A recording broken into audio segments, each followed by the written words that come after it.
மணி அண்ணன் தலைமையில் ஒரு நல்ல ஒரு விழா. இதில் எனக்கு கொடுக்கப்பட்ட இரண்டாவது நூல் இந்த நூல். அது கதை வேற, அது நம்ம அப்புறம் சொல்லிக்கணும். ஆனால் புத்தகத்தை பற்றி பேசணும், அதுதான் முக்கியம். ஏன்னா 2 நாட்களுக்கு முன்னால் தான் இந்த புத்தகம் கிடைச்சு பேசப்பட்டது. இதுக்கு முன்னாடி உள்ள கொடுக்கப்பட்ட புத்தக நூலாக வர முடியாத காரணத்தினால் இது தொகுப்பு கிடைத்துள்ளது.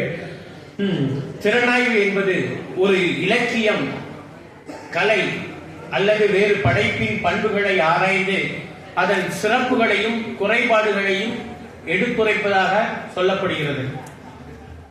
திறனாய்வின் முக்கிய கூறுகளாக நம்ம பார்க்கணும்னா என்னன்னு கேட்டீங்கன்னா, விளக்கம் அல்லது மதிப்பீடு அப்படின்னு சொல்லலாம். அல்லது அந்த நூலின் தன்மையின் அந்த பண்புகளை ஆராய்தல்னு கூட சொல்லலாம். அதற்காக சொல்லப்படுகின்ற வழிமுறைகளை எல்லாம் திறனாய்வு கோட்பாடுகளாக நாம் சொல்லலாம். திறனாய்வின் வகைகளில் நம்ம முக்கியமாக சொல்ல போனோம்னா, அமைப்பியல் திறனாய்வு, அறவியல் திறனாய்வு, உளப்பகுப்பாய்வு திறனாய்வு, ஒப்பீட்டு திறனாய்வு, பாராட்டு முறை திறனாய்வு அப்படின்னு வகைகளை சொல்லலாம். நான் பெரும்பாலும் பேசும்போது பார்த்தீங்கன்னா, இது ஒப்பீட்டு திறனாய்வாகவும் பாராட்டு திறனாய்வாகவும் தான் இதுவரையில் பேசி வருகிறேன். குறிப்பா அண்ணன் கண்ணன் புலவி அவர்களின் ஒளியின் இன்னொரு வானம் இந்த நூல் கிடைச்சது ரொம்ப மகிழ்ச்சி. ஏன் கேட்டீங்கன்னா, இந்த நூலில் உள்ள கவிதைகளை தொகுக்கின்ற வாய்ப்பு எனக்கு கிடைச்சது. அந்த இதில் இடம்பெற்றிருக்கின்ற கவிதையை தொகுக்கின்ற வாய்ப்பு எனக்கு ரொம்ப கிடைச்சது. அது இது கலைப்பதிப்பகத்தின் வெளியீடாக நம்ம கையில் வந்தது. இதற்கு அணிந்துரை ஐயா கல்யாண்ஜி அவர்கள் எழுதியிருக்காங்க. அணிந்துரை ரொம்ப ஆகச்சிறந்த அணிந்துரையாக இருக்கு. இந்த நூல் 96 பக்கங்களை உள்ளடக்கிய நூலாக நமக்கு கிடைக்கப்பட்டிருக்கிறது. அது எப்போதுமே ஒரு கவிதைங்கிறது எப்படி இருக்கணும்னு பார்த்தீங்கன்னா, ஆற்றல் நிரம்பிய சொற்கள் இயல்பாக பொங்கி வெளிவது கவிதை. மிகச்சிறந்த சொற்கள் மிகச்சீரிய முறையில் அமைக்கப்படுவதும் கவிதை. கவிதை என்பது மொழியின் அழகு, ஒளி மற்றும் தாளத்தை பயன்படுத்தி வாசகரின் கற்பனையை தூண்டி உணர்வுகளை ஏற்படுத்த வேண்டும். அது ஒரு ஆங்கில அறிஞர் ஒருத்தர் அழகா சொல்வாரு, கால்வாய் இல்லாத இடத்தில் பெய்யும் பெருமழையே கவிதை பாரு. அப்படிப்பட்ட பெருமழையாகத்தான் இந்த ஒளியின் இன்னொரு வானத்தை நான் பார்க்கிறேன். ஒரு கவிதையின் நோக்கம் என்னவாக இருக்க வேண்டும் என்று யோசித்து பார்த்தால், அது அனுபவங்களை வெளியிடுவதாக இருக்க வேண்டும், ஒரு சிறு கதையை சொல்வதாக இருக்க வேண்டும். இதையெல்லாம் தாண்டி தார்மீகமான கருத்துக்களை நமக்கு கொண்டு செல்லும் வகையாக இருக்க வேண்டும். இதையெல்லாம் தாண்டி ஒரு விஷயம் இருக்கு, வாழ்க்கைக்கான கேள்வி பதிலாக ஒரு கவிதை இருந்தால் ஆகச் சிறந்த கவிதையை நான் சொல்வேன். உண்மையிலேயே நம்ம கண்ணன் புலவியின் அடையாளமே அவருடைய சித்தும் பித்தும் தான். அந்த சித்தோடும் பித்தோடும் அவர் சலங்கை கட்டி ஆடுகின்ற வகையில் பிறந்த கவிதைகளின் தொகுப்பாகத்தான் இந்த தொகுப்பு இருக்கிறது அப்படின்னு நம்முடைய அணிந்துரை பகுதியில் நம்முடைய வண்ணதாசன் ஐயா ரொம்ப சிறப்பாக சொல்லியிருக்கிறாரு. அவர் என்னுரையில சொல்றாரு பாருங்க, கண்ணன் புலவி என்ற உள்ள ஒரு எளிமை தான் அவருடைய கவிதை, வேற எதுவுமே இல்லை. அவரே ஒரு கவிதை மாதிரி தான் இருப்பாரு.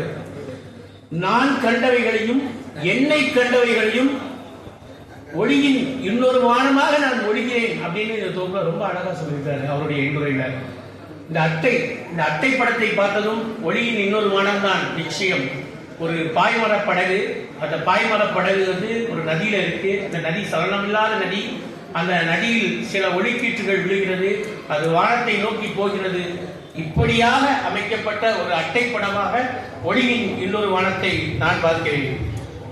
அதுல இவருடைய கவிதைகள் என்னெல்லாம் இருக்கு அப்படின்னு பாத்தீங்கன்னா, நகை, அழுகை, இடிவரல், மறுக்கை, அச்சம், பெருமிதம், வெகுளி, உவகை, மகிழ்ச்சி, அமைதி எல்லாம் இருக்குங்க. நவரசங்களும் இந்த கவிதை தொகுப்புல இருக்கு. இதை சொல்லும் போது என்னுடைய ஒரு மூவேதா அவருடைய ஒரு கவிதை தான் எனக்கு நினைவு வருது. அவருடைய முதல் கவிதையே பாத்தீங்கன்னா எல்லாம் ஒண்ணுதான் ஆரம்பிக்காது. இந்த எல்லாம் ஒண்ணுதாங்கிற கவிதையை பார்க்கும்போது மூவேதா அவருடைய வரிகள் தான் எனக்கு ஞாபகம் வருது. அவர் மதக்கொடிகள் அசையட்டும் அழகாய், வெளியென்னும் நெருப்புக்கு விசிறியாய் அல்ல, களைத்தவர் வாழ்விற்கு கலங்கரை விளக்கமாய்னு சொல்வாரு. அப்படிப்பட்ட ஒரு கவிதையின் சாயல் சொல்லக்கூடாது, ஒப்பீட்டு தான் நான் பார்க்கிறேன். அப்படி ஒரு ஒப்பீட்டு கவிதையாக தான் அவருடைய முதல் கவிதை இருக்கு. எல்லாம் ஒண்ணுதான் அப்படின்னு ஆரம்பிக்கிறாரு. எல்லா சாமியும் எனக்கு ஒன்னாதான் தெரியுதுன்னு சொல்றாரு. ஒரு இடத்துல சொல்றாரு பாருங்க, வழியத்தை கொடுங்கள் மன்மதன் மாயாண்டி ஆகி விடுவான். அவர் நகைச்சுவையை பாருங்க. வள்ளியத்தை கொடுங்கள், மன்மதன் மாயாண்டி ஆகி விடுவார்னு சொன்னாரு. இன்னொரு இடத்துல சொல்றாரு, எல்லாம் சாமிக்கு தெரியும், எல்லாம் ஆசாமிக்கு தெரியும் சொல்றாரு. கடைசி சொல்றாரு, எல்லாம் சிவமயம், எல்லாம் அன்புமயம். ஒரு இடத்துல சொல்றாரு, எல்லாம் காதல் மயம்னு நமக்கு சொல்றாரு. சொல்லிட்டு நிறைவா சொல்றாரு பாருங்க, தொட்டு தொட்டு சாமி கிட்டேயே நாம வந்துட்டோமே அப்படின்னு சொல்லி எங்க ஆரம்பிச்சாரோ அதிலே முடிக்கிறாரு. எல்லாம் ஒண்ணுதான் அப்படின்னு ஆரம்பிக்காரு, நிறைவுலயே அவர் சொல்றது எல்லாம் ஒண்ணுதான் அப்படிங்கிறத முடிக்கிறாரு. இதெல்லாம் விட ஒரு நகைச்சுவையான ஒரு கவிதையை நான் பார்த்தேன். எனக்கு ரொம்ப ஆச்சரியமா இருந்தது. ஒரு இயல்பா போற போல சொல்ல கவிதை தான். இந்த அவசரமான உலகத்துல காலத்தோடு ஓடாதவர்களை, காலத்தில் ஓடாதவர்களை காலம் தன்னோடு சேர்த்து ஓடிக்கொள்ளும் என்பதாக ஒரு கவிதையை அமைத்துள்ளார். அந்த கவிதையை வாசிக்கிறோம் பாருங்க. உடம்பில் ஒட்டிவிட்ட தூசு, உடம்பில் ஒட்டிவிட்ட தூசு தட்டி முடிப்பதற்குள் நெற்றியில் வைத்து விடுகிறார்கள் காசு. என்ன கவிதை! அந்த நிறைவு வரைய பாருங்க. அது இந்த அவசரமான உலகத்துல எப்படி இருக்குன்னு போற போல சொல்றாரு. அவர் சொல்ற கவிதை. அதே மாதிரி ஒரு இடத்துல சொல்றாரு, பொய்ய பத்தி சொல்றாரு. அன்புக்கு உண்டோ அடைக்கும் தாங்க வள்ளுவர் சொல்றாரு. அந்த அன்பை எப்படி சொல்றாரு பாருங்க இவரு. பொய்க்கோபம் காட்டுங்கள், பொய்க்கோபம் காட்டுங்கள், அது அன்பின் வெளிப்பாடு. பொய்க்கோபம் காட்டுங்கள், அது அன்பின் வெளிப்பாடு. பொய் அன்பு மட்டும் காட்டாதீர்கள், பாவம் இந்த பூமி அப்படின்னு சொல்றாரு. எவ்வளவு பெரிய கவிதை பாருங்க. ஒரு அன்பு, அந்த பொய்க்கு அவர் சொல்ற கவிதையை பார்த்தோன்னே ரொம்ப ஆச்சரியமாக இருந்தது. அதே மாதிரி ஒரு இடத்துல சொல்றாரு பாருங்க, அறிவை என்ன சொல்றாரு பாத்தீங்கன்னா அபத்தம்னு சொல்றாரு. அறிவை அபத்தம் சொல்றாரு. அறிவை அபத்தம் சொல்லிட்டு என்னையா சொல்ல வர்றாரு அப்படின்னு பார்த்தா அன்பை பௌத்தம்னு சொல்றாரு. அறிவை அபத்தம் என்று சொல்லிவிட்டு அன்பை பௌத்தம்னு சொல்றாரு. நம்ம ஊர் தெரிய இருக்கணுமா, நம்ம செல்வமணியன் நிறைய ட்ரஸ்ட் கட்டுங்க, பேனர் கட்டுங்க, இது கட்டுங்க, அது இல்ல. உலகறிய வாழணுமா, ஒரு திறனாய்வு திருவிழா நடத்துங்க, அந்த மாதிரி இருங்க அப்படின்னு அவர் சொல்லல. அவர் சொல்லக்கூடிய வழியை பாருங்க. நம்மை நாடறிய புரட்ட வல்லவை இரண்டே இரண்டு தான். நம்மை நாடறிய புரட்ட வல்லவை இரண்டே இரண்டு தான். ஒன்று அசதி, இன்னொன்று நம்ம வசதி. பாருங்க எப்படி பாருங்க அவர் சொல்ற, ஒன்று அசதியா ஒன்னொரு வசதியா. இதை பார்த்ததும் என்னுடைய நண்பருடைய ஒரு கவிதை தான் என் நினைவுக்கு வருகிறது. நம் வசதிக்காக நம் மரபுகளை எல்லாம் மாற்றிக்கொள்கிறது நாம் அற்புதமான மனமா அப்படின்னு முடிக்கிற என் நண்பர். அற்பமான மனமான் கேள்வி கேட்பாரு. அதை போன்றுதான் இந்த கவிதையை நான் பார்த்தேன். எல்லோரையும் தாங்குகின்றது இந்த பூமி, எல்லாவற்றையும் தாங்குகிறது இந்த பூமி, எல்லோரையும் ஏற்றுக்கொள்கிறது இந்த பூமி, எல்லாவற்றையும் ஏற்றுக்கொள்கிறது இந்த பூமி. அது மாதிரி சொல்லிட்டு மனசு பாருங்க எப்படி கிடைக்கின்றது. ஒரு கவிதை சொல்றாரு பாருங்க. ஆனை வரத்து புலி வரத்து அதிகமாகி விட்டது என்று எந்த மலையும் எந்த மரமும் பக்கத்து மாவட்டத்திற்கு இடம்பெயர்வதில்லை. மனசுல என்ன செய்யலாம் அப்படிங்கிறது நமக்கு நாம ஒரு சுய பரிசோதனை செய்து கொள்ள வேண்டும் என்பதாக அமைக்கப்பட்ட கவிதையாகத்தான் பார்க்கிறேன். இந்த நகைச்சுவை உணர்வு எப்படி மேலோங்கி இருக்குதுன்னு இன்னொரு உதாரணம் உங்களுக்கு சொல்ற பாருங்க. அவருடைய கவிதை, தேங்காய் உடைக்கிற சத்தத்தை யாராவது கட்டி கேட்கலாங்க, ஆனா அவர் கேட்டிருக்காரு. அவர் எப்படி கேட்டுட்டு பாருங்க. தேங்காய் உடைக்கும் சத்தம் எங்கு கேட்டாலும் அது எனக்கு திருக்கோவிலின் சன்னதியே அப்படின்னு சொல்றாரு. பாருங்க எவ்வளவு ஒரு யதார்த்தமான சொல்லாடல்கள் தான். ஆனா அண்ணனுக்கு எல்லா இடமும் அண்ணன் தேங்காய் உடைக்காம என்னன்னு கேட்கணும். அண்ணிட்ட தான் தெரியும். நிறைய கவிதைகள் அண்ணியை பற்றியும் சொல்லுவார் அவர். சம்மிங்கிற பேர்ல ரொம்ப அழகா நகைச்சுவையோடு எழுதுவாருங்க. அது ஒரு குடும்பத்திற்கு தான் அது தெரியும் பொழுது. இதை பார்த்து ஒரு தேங்காய் உடைக்கும் சட்டம் கேட்டதான் எனக்கு நான் எழுதிய கவிதை தான் நினைவுக்கு வருகிறது. அர்ச்சனை சீட்டுகள் இல்லாமல் அர்ச்சனை செய்பவள் நீ மட்டும் தானே. இந்த கவிதை தான் எனக்கு நினைவுக்கு வருது. அப்படித்தான் இவருடைய கவிதையை நான் பார்த்துட்டு இருக்கேன். பக்கமில்லாத தூரத்தில் தூரமில்லாத பக்கத்தில் கடவுள் இருக்கிறது கடவுளாக. பாருங்க, இந்த நினைவு வரிகள் தான், அவருடைய நினைவு வரிகள் தான் ஒவ்வொன்றா சொல்லுது.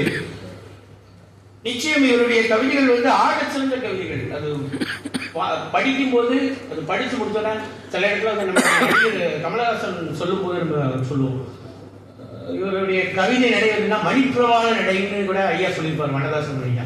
இந்த ஆங்கிலமும் தமிழும் கலந்து ஒரு கொஞ்சம்படியான ஒரு கலவையில இருக்கும்.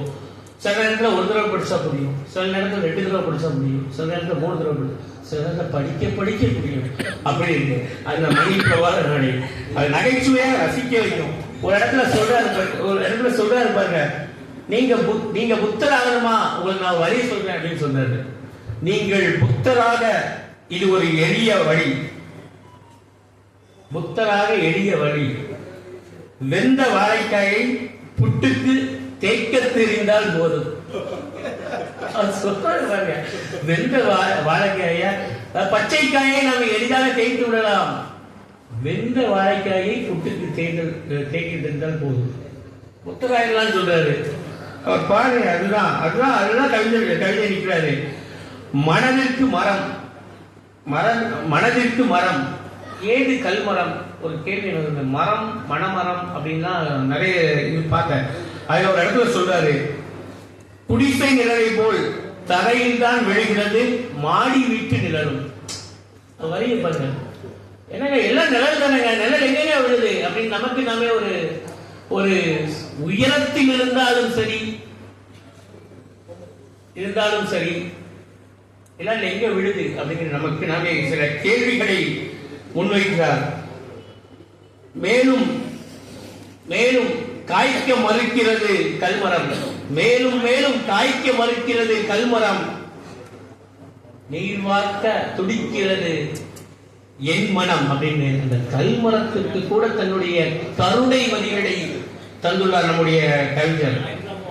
ஒரு இடத்துல சொல்றாரு பாருங்க, இவருடைய கவிதைகள் என்ன இருக்கு அப்படின்னு கேட்டீங்கன்னா, மரணம் இருக்கிறது, மரணத்தை பேசுகிறார், வாழ்க்கை இருக்கிறது, வாழ்க்கையை பேசுகிறார், நிலவு இருக்கிறது, நிலவை பேசுகிறார், வான் இருக்கிறது, வானை பேசுகிறார், நீர் இருக்கிறது, நீரை பேசுகிறார், நாம் இருக்கிறோம், நம்மையும் பேசுகிறார் அவர். ஒரு இடத்துல சொல்றாரு பாருங்க, மரணத்தை எப்படி சொல்றாரு பாருங்க, அமைதி கடத்து வீடாய் விரிந்திருந்த காலை நேரத்தில், அமைதி கடத்து வீடாய் விரித்திருந்த காலை நேரத்தில் ஒரு சில்வர் பாத்திரம் விழுந்து நான் உடைந்தேன் அப்படின்னு சொல்றாரு. ஒரு சில்வர் பாத்திரம் விழுந்து நான் உடைந்தேன் சொல்லப்படும் போது ரொம்ப ஆச்சரியமாக இருந்தது. இது போன்ற கவிதைகளை பார்க்கும்போது என் நினைவுக்கு ஒரு கவிதை வருகிறது. வீதி எங்கும் பூக்கள், ஏதேதோ சடங்குகள், அமைதியோடு உலா, மௌனத்தில்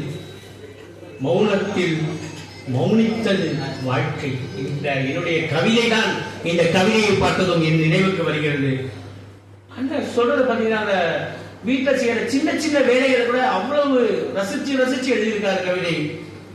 எத்தனை பெண்கள் இருக்கிறீர்கள், இதை நீங்கள் ரசித்திருப்பீர்களா என்று எனக்கு தெரியாது. ஆனா எங்க அண்ணன் ரசிச்சிருக்காரு. என்னன்னு கேட்டீங்கன்னா, வீட்டில் நடக்கும் சமையல் நடக்கும் போது தாலிசம் பண்ணுவோமே, தாலிசம், அதுக்கு அண்ணன் சொல்றாரு ஒரு கவிதை, தாலிசம் தன்னிகரற்ற தமிழிசைங்கிறார். தாலிசம் தன்னிகரற்ற தமிழிசை அப்படின்னு சொல்றாரு. ஒரு வரி நிறைவா சொல்றாரு பாருங்க, அது வீடுதோறும் வேத முழக்கம் அப்படிங்கிறாரு. தாலிசம் இல்லாத வீடுகள் உண்டா? அத கடைசியா நிறைவா சொல்றதுதான் எனக்கு ரொம்ப பிடித்திருந்தது. அது வீடுதோறும் வேத முழக்கமா? நிச்சயம் தாலிசம் வேத முழக்கம் தான். வேலைக்கு மட்டுமல்ல, இப்போ நமக்கும் தான். இந்த வரிகளை பார்த்ததும் எனக்கு நிறைய கவிதைகளின் வரிகள் என்ன எழுதுற அந்த மொழி நடை இருக்கு பாத்தீங்களா, அது நகைச்சுவை மொழியற்ற நடை மட்டும் இல்ல, ஒரு யதார்த்தத்தையும் எப்படியாவது பதிவு செய்யணும்னு நினைப்பாரு. ஒரு இடத்துல சொல்றாரு, உலகம் காட்டாத அந்த பறவை ஒரு உலகை எனக்கு காட்டியது அப்படின்னு சொல்றாரு. ஒரு உலகை எனக்கு காட்டியதுன்னு சொல்றாரு. இந்த வரியை பார்த்ததும் எனக்கு கவிஞர் பிரமிழ் அவர்கள் எழுதிய ஒரு வரிதான் நினைவுக்கு வருகிறது. சிறகிலிருந்து விழுந்த இறகு ஒன்று காற்றின் தீராத பக்கங்களில் ஒரு பறவையின் வாழ்வை எழுதி செல்கின்றது என்ற வரிதான் எனக்கு நினைவுக்கு வருகிறது. ஆனால் இதை பார்த்ததும் இன்னொரு கவிஞரின் ஒரு கவிதையும் எனக்கு நினைவுக்கு வருகிறது. ஒரு இறகு விழுது, அதை பார்த்து எழுதிய வரி பாருங்க, உங்களுக்கு இறகொன்று தெரியலாம், உங்களுக்கு வீழ்ந்தது இறகொன்று தெரியலாம், எனக்கோ வாழ்ந்த பறவையின் வாழ்வொன்று தெரிகிறது அப்படின்னு ஒரு கவிதை சொல்லியிருப்பாரு. அதுதான் அந்த கவிதை தான் எனக்கு நினைவுக்கு வருது. நிறைய நிறைய பேரு நம்ம காலையில சுப்ரபாதம் கேட்போம். ஆனா இவருக்கு கேட்கின்ற சுப்ரபாதம் பாத்தீங்கன்னா அது ஒரு தனி ரசனை தான். அது பாருங்க சொல்றாரு பாருங்க, எனது காதுகளில் ஒலிக்கும் எனது பல்தேய்க்கும் சத்தம் எனக்கு சுப்ரபாதம் அப்படிங்கிறாரு. எத்தனை பேர் நம்முடைய அசைவுகளே அவர் எழுதுறாரு. நம்முடைய அசைவுகளை அப்படி எழுதிட்டு அதுக்கு ஒரு வைக்கிறாரு பாருங்க, சுப்ரபாதம் ஒரு வார்த்தை. அதுதான் இன்னொரு இடத்துல சொல்றாரு பாருங்க, இன்றைய வாழ்க்கை எதை நோக்கி போய்கொண்டிருக்கின்றது என்பதற்கு சான்றாக இன்னொரு இடத்துல சொல்றாரு, ஆனந்தம் ஒரு பக்கம் அவலம் மறுபக்கம் கலக்கலான காலத்தை எப்படி சொல்றாங்க, காலத்தை எப்படி தள்ளிக்கொண்டு இருக்கிறோம் என்பதற்கான ஒரு கவிதையாகத்தான் இதை பார்க்கிறேன். இதெல்லாம் தாண்டி வேற என்ன சொல்லியிருக்காரு, சமூகத்துக்கு என்ன சொல்லியிருக்கிறாரு அப்படின்னு தேடி பார்த்திருந்தேன். அவருடைய ஒரு கவிதை இந்த தொகுப்பிலிருந்து இந்த சமூகத்திற்காக சொல்லப்பட்ட ஆகச்சிறந்த கவிதையாக நான் பார்க்கிறேன். பிறந்ததும் சிசு, இறந்ததும் சவம், இடையில் எப்படித்தான் ஆடுறாங்களோ சாதி கூத்தும் நீதி கூத்தும். வாழ்க்கை அவ்வளவுதான், பிறப்பு இறப்பு தான், இதுக்கிடையில என்னையா ஆட்டம் அப்படின்னு நமக்கு நாம ஒரு கேள்வி கேட்கிறாரு. சுய விமர்சனம் செய்து கொள்பவர்களை பிறர் விமர்சனங்கள் ஒன்றும் செய்ய போவதில்லை என்ற கருத்தில் உள்ளவன் நான். அதே போலதான் அண்ணன் ரொம்ப சிறந்த கவிதைகளா எழுதியிருக்கிறாரு. சாதிச்சேரு மதச்சாயம் நிச்சயம் ஒட்டினால் போகாது, மதம் கொண்ட யானைகள் மோதிக்கொண்டன, நடுவே அகப்பட்டது எளிய மக்களின் வாழ்க்கை அல்லவா அந்த வேத்தாவின் வரியை போலத்தான் அண்ணனின் அந்த வரியை நான் பார்க்கிறேன். இன்னொரு இடத்துல சொல்றாரு, மொட்டை மாடியில துணி காய போடுறாரு. அதுக்கு ஒரு கவிதை எழுதுறாரு, மொட்டை மாடியில் துணி காய போட்டு விட்டு அதன் மீது பறக்காமல் இருக்க வைக்கப்படும் கற்கள் அவருக்கு கரடு முரடான கற்கள் அவருக்கு எப்படி தெரிகிறதாம், கூழாங்கற்களாக தெரிகிறதாம். அது சாதாரண கரடு முரடான கற்கள், அது கூழாங்கற்களாக தெரிய மட்டும் இல்லையா, அது கூழாங்கற்களாக வளர்ந்துகிட்டே இருக்கான் அவரோட மாடியில. மொட்டை மாடினா எனக்கு ரொம்ப பிடிக்கும். அதை பத்தி ஒரு கவிதை, எனக்கு வீட்டில் இருந்தா மொட்டை மாடி வேணும், அதுல இது வேணும், பல நிலவுகளை பார்க்க வேண்டும், பல நட்சத்திரங்களை பார்க்க வேண்டும், பல பறவைகளை பார்க்க வேண்டும் எழுதுறாரு ஐயா கவிதையில. ஒரு இடத்துல சொல்றாரு பாருங்க, குழந்தைகளின் சிரிப்பை இன்ஸ்டன்ட் சமாச்சாரம் என்று நினைக்காதீர்கள், அது பல திரைகளுக்கு பின்னால் நிகழும் ஒத்திகையின் வெளிப்பாடு அப்படின்னு சொல்லிட்டு சிரிப்ப சொல்லிட்டாரு. அழுகைக்கு சொல்றாரு பாருங்க ஒரு வார்த்தை, குழந்தையின் அழுகையை ஒரு வகை ஆயுள் காப்பீடாக அவர் சொல்றாரு. வித்தியாசமான இது. மழை வந்துச்சுன்னா நம்ம என்ன செய்வோம், சீக்கிரம் போ அப்படின்னு சொல்லுவோம். மழை வந்துட்டு சீக்கிரம் வாங்க, இல்ல மழை வந்துட்டு சீக்கிரம் போங்கன்னு சொல்லுவோம். அதுக்கு ஒரு கவிதை இருக்கிறாரு, சீக்கிரம் வந்துவிடு மழை வந்துவிடும், சீக்கிரமே போய்விடு மழை வந்துவிடும் என எப்படி சொன்னாலும் மழை வந்துவிடத்தான் போகிறது அப்படின்னு சொல்லிட்டாரு. சொல்றாரு சில இடத்துல சுய விமர்சனம் வைக்காரு, நான் ஏன் அவன மாதிரி இருக்கணும், நான் ஏன் நானா இருக்கக்கூடாது அப்படிங்கிறதுக்கு ஒரு கவிதை எழுதுறாரு பாருங்க. எதுவும் எதுவாகவும் இருந்து விட்டு போகட்டும், நாம் மட்டும் நாமாக இருந்து விடவே கூடாது. அது சொல்றது பாருங்க, நம்மதான் இருக்கணும். அது சொல்லிட்டு முடிக்காது. பிறகு எதற்கு ஆறாம் அறிவு அப்படின்னு ஒரு கேள்வியை நம்மகிட்ட முன்வைச்சு சொல்றாரு. எதுவும் எதுவாகவும் இருந்து விட்டு போகட்டும், நாம் மட்டும் நாமவே வாழ்ந்து விடக்கூடாது. பிறகு எதற்கு ஆறாம் அறிவு அப்படின்னு நமக்கு கேள்வியை முன்வைக்காரு. இதை பார்த்ததும் என்னுடைய ஒரு கவிதை நினைவுக்கு வருகிறது. உங்களை போல வாழ நான் எதற்கு, நான் நானாகவே வாழ்வதில் என் வாழ்வு இருக்கு அப்படிங்கிற என்னுடைய கவிதை தான் நினைவுக்கு வருகிறது. இப்படி இந்த தொகுப்பு முழுவதும் ஆகச்சிறந்த கவிதைகள். இதெல்லாம் தாண்டி ஒரு கவிதை உங்களை ஏதாவது செய்ய வேண்டும், காயப்படுத்த வேண்டும், மகிழ்ச்சிப்படுத்த வேண்டும், உணர்வுகளை கிளற வேண்டும், உள்ளத்தை கொதிக்க வைக்க வேண்டும், ஏதோ ஒரு உணர்வை ஏற்படுத்த வேண்டும். அப்படி இந்த தொகுப்பில் ஒரு அதிர்வலையை ஏற்படுத்திய ஒரு கவிதையை சொல்லி என்னுடைய பேச்சை நிறைவு செய்து கொள்கிறேன். அந்த கவிதை இதோ, உடைகிறது கனவில். இது கொஞ்சம் சோகமான கவிதை தான், இருந்தாலும் கூட அதிர்வை ஏற்படுத்திய கவிதையாக இந்த தொகுப்பு நான் பார்க்க உடைகிறது கனவில் பனிக்குடம் மலடிக்கு. உடைகிறது கனவில் பனிக்குடம் மலடிக்கு. எவ்வளவு பெரிய வரிகள் பாருங்க. அந்த நிலையில் ஒரு மகளிராக இருந்து அந்த நிலையில் இந்த கவிதையை வாசிக்கும் போது மிகப்பெரிய அதிர்வலையை ஏற்படுத்தும் ஒரு கவிதையாகத்தான் இந்த தொகுப்புல நான் பார்க்கிறேன். நிறைவாக ஐயா சொன்ன ஒரு கவிதை, இது அவருக்கும் ரொம்ப பிடித்த கவிதை. அந்த கவிதையை சொல்லி என் பேச்சை நிறைவு செய்து கொள்கிறேன். கிளை முறிந்து கிளி பறந்தது, இதற்குள் எதுவும் இல்லை. கிளை முறிந்து கிளி பறந்தது, இதற்குள் எதுவும் இல்லை. கிளி பறந்ததால் கிளை முறிந்தது, இதற்கு மேல் எதுவும் இல்லை. கிளை முறிந்து கிளி பறந்தது, இதற்குள் எதுவும் இல்லை. கிளி பறந்ததால் கிளை முறிந்தது, இதற்கு மேல் எதுவும் இல்லை. நிச்சயம் சொல்கிறேன், இதற்கு மேல் இந்த தொகுப்பில் எதுவுமே இல்லை. அவ்வளவு சிறந்த தொகுப்பு, அவ்வளவு சிறந்த கவிதைகளை உங்களுக்காக நான் பரிமாறிட்டேன். நிச்சயமாக ஒளியின் இன்னொரு வானம் நிச்சயமாக பலருக்கு நட்சத்திர ஜன்னல்களாகவும் வானவில்களாகவும் விடரக்கூடிய தொகுப்பாகவும் நாம் கண்டிப்பாக நம் வாழ்வில் வாசிக்க வேண்டிய தொகுப்பாகவும் இங்கே பகிர்விட்டு உங்களிடமிருந்து விடைபெற்றுக் கொள்கிறேன். நன்றி, வணக்கம்.